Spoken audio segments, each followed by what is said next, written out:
بله دستپێکی سلااو ڕێزی خۆش و هەمی چالێکوانە را پێشکەش دکن سەرکەفتنی ژوارە چالێکی وەرە دەخوازن راستی وەک تێزانین ئیرۆ لە هەر دەرێ کوردستانê li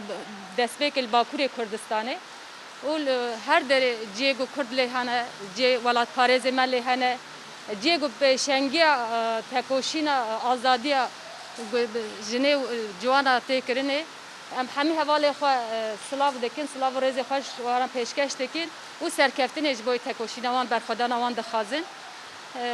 me dixwast em aslında çendekî ewil jî bêne hefte ewil me serî lê da em ji bo piştgiriyê hevalê xwe werin ba hevalê xwe serîk li wan bidin serkeftina ji wan re ji berxwedana we re bixwazin û piştgiriyê xwe jî bidin diyarkirin lêbelê wek ku tê zanîn hinek pirsgirêk hene belê li alê herema em lêne qedepê ambargo li ser Maxmûrê rastî gelekî pirsgirêk tên jiyan kirin pirsgirêkê siyasî tê meşandin tê jiyan kirin ji ber wê me ew nexwast îcazet negirt ji ber wê yekê em nehatin îro bi hatinê bi dîtina we bi nasiya we bi serlêdana we rastî em jî gelek kêfxweşin em dubare serkeftinê ji wara dixwazin û em ê heta dawiyê pişt hevalê xwe bin ceh hevalê xwe li kêlekê hevalê xwe bin ber berxwedana we jî cardin em serî tewînin bejna xwe tewînin cardin ji wara serkeftin dixwazin سرناوی گروبا هفدمین یا چالاکیا برسیبونه یا وارگاه مخمر وارگاه شهید رستم جودی ام جی خیراتنا حوالن ما ین پارتیا هدف دکین بین هنگلب خیراتن سر چوان ام هاتنا و گله کیف خوش بون ام دلشا بون راستی جی اف چالاکی zaten آرمان جو هدف و چالاکیا ما یا چالاکیا برسیبونه بلیه جبونا آزادبونا ریبرا پویا yani yedi bir şey var ki azat emedi bikarin rêbera xwe di nava xwe de bibînin nava xwe de bidin jiyan kirin ew me hedefa me ya çalakiya birsîbûnê jî ev e piştgiriyek ji bo hevalê me yên hefs û zîndanan ku ev çalakî dane dest pêkirin wekî warga Şehîd Rostem Cudî em yûrûke li vê derê ji bo we bibin alîkariyekê bideyne wan em ê çalakiya xwe jî bi her awayî berdewam bikin wê çalakiya me jî li vê derê bi dawî nebe yani rastî jî li ser wargeha me ev qasî sal û nîv e wisa bêmafiyek bêedaletiyek li aliyê rêveberiya başûr ve tê meşandin û tabî bi desteka dijminên Kurdan ev ewa li ser bêmafiya li ser wargeha me tê ew kirin tê rêvebirin em vê ew henê vê ambarga ku li beramberî wargeha me jî tê meşandin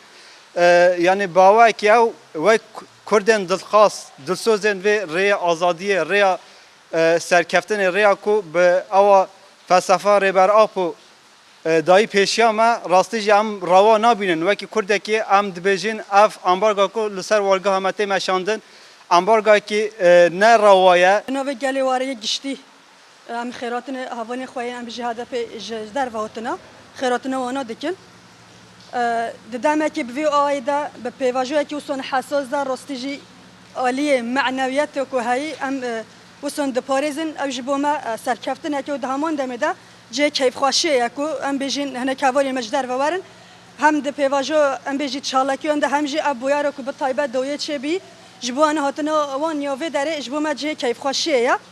wek tê zanîn belkî hevalin yên çalakiyê bixwe yani anî ziman hemleyek hatiye destpêkirin hemle ku bi navê demdema azadiyê ye yani em bêjî demê bi fizîkî azadkirina rêbertî ye û azadkirina gelê Kurdistanê bi giştî ye li ser wê esasî em bêjî demek dirêja hevalên me yên zindana li Bakurê Kurdistanê çalakiyek dabîn destpêkirin li ser wê esasî me jî got ji bo em vê çalakiyê hin zêdetir xurttir bikin hem wek piştgirî dayîna wan û hem jî wek wargeh pêşengtêkirina vê çalakiyê ji bo me yani erk û berpirsiyareke herî mezin dixwaze li ser wê esasî em bêjî wek wargêj ev demekê dirêja hevalên me yani wisa di çalakiyên de em vê çalakî yani bu şekilî berdewam dikin ji bo jî hem hevalê me hatin yani ji bo ziyaretkirina hevalên çalakiyê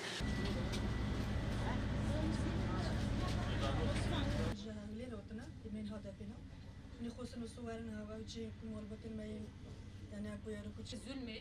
ji ber ku welatiyê me temam penaberin welatiyê me tenê ne Maxmûrê penaberin li Ewropayê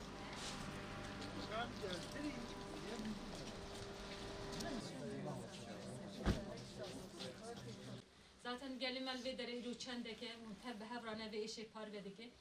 Bu emner ver binci emre eşek bara parvedikin diye bizanile. يحفظ زندانان رب العالمين عافية وبينتان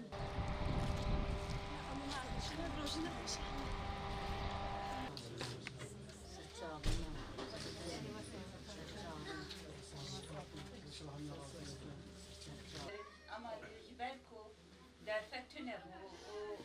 hatına mahmure سرسره مهاتن سرچاوی مهاتن جوی حتی ایره ذاتا نفس 4 روزه ناصي او قال ورقي بتر او ايش يجيبوا يخوي كشان